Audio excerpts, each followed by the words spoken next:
Benjamin Banneker was born in 1731 just out of Baltimore, Maryland, the son of a slave. His grandfather had been a member of a royal family in Africa and was wise in agricultural endeavors. His father, Robert, was a slave who purchased his freedom, and his mother, Mary, was the daughter of a freed slave and an Englishwoman.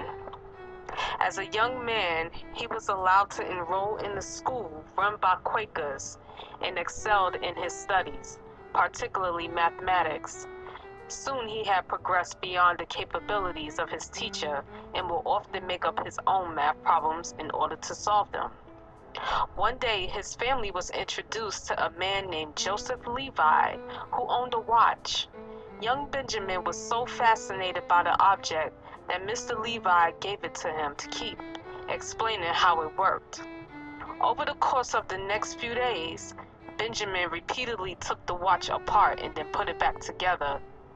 After borrowing a book in geometry and another on Isaac Newton's Principia, laws of motion, he made plans to build a larger version of the watch, mimicking a picture he has seen of a clock. After 2 years of designing the clock and carving each piece by hand, including the gears, Banneker has successfully created the first clock ever built in the United States. For the next 30 years, the clock kept perfect time. In 1776, the Third Continental Congress met and submitted the Declaration of Independence from England. Soon thereafter, the Revolutionary War broke out and Banneker set out to grow crops of wheat in order to help feed American troops. His knowledge of soil gained from his grandfather allowed him to raise crops in areas which had previously stood barren for years.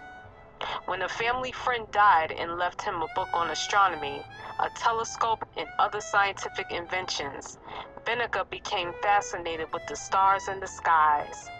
His friends Joseph and Joseph Ellicott loaned him books on astronomy as well as other tools, and he taught himself astronomy and mathematics. He soon was able to predict events such as solar eclipses and sunrises and sunsets. In 1792, he developed his first almanac, predicting weather and seasonal changes, and also included tips on plants and crops and medical remedies. Banneker sent a copy of his book to Thomas Jefferson, at that time the Secretary of State, and in a 12-page letter expressed to Jefferson that blacks in the United States possess equal intellectual capacity and mental capacities as those whites who were described in the Declaration of Independence. Such as he stated, blacks also be afforded the same rights and opportunities afforded to whites.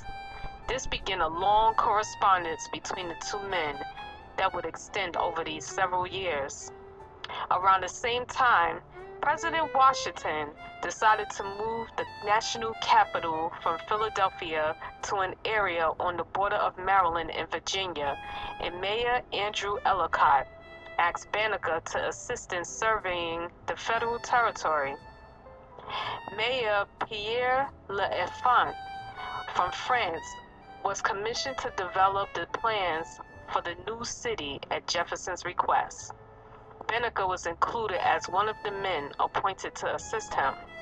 Banneker consulted frequently with L'Enfant and studied his craft and plans for the capital city carefully. L'Enfant was subject to great criticism and hostility because he was a foreign and abruptly resigned from the project and moved back to France. As the remaining members of the team gathered, they began debating as to how they should start from scratch. Banneker surprised them. He asserted that he could reproduce the plans from memory, and in 2 days did exactly as he had promised. The plans he drew were the basis of the layout of the streets, buildings, and monuments that exist to this day in Washington, D.C. Benjamin Banneker died quietly on October 25th, 1806, lying in the field looking at the stars through his telescope. Nations around the world mourned his passing, viewing him as a genius to the United States' first great black inventor. In 1980, the U.S. Postal Service issued a postal stamp in his honor.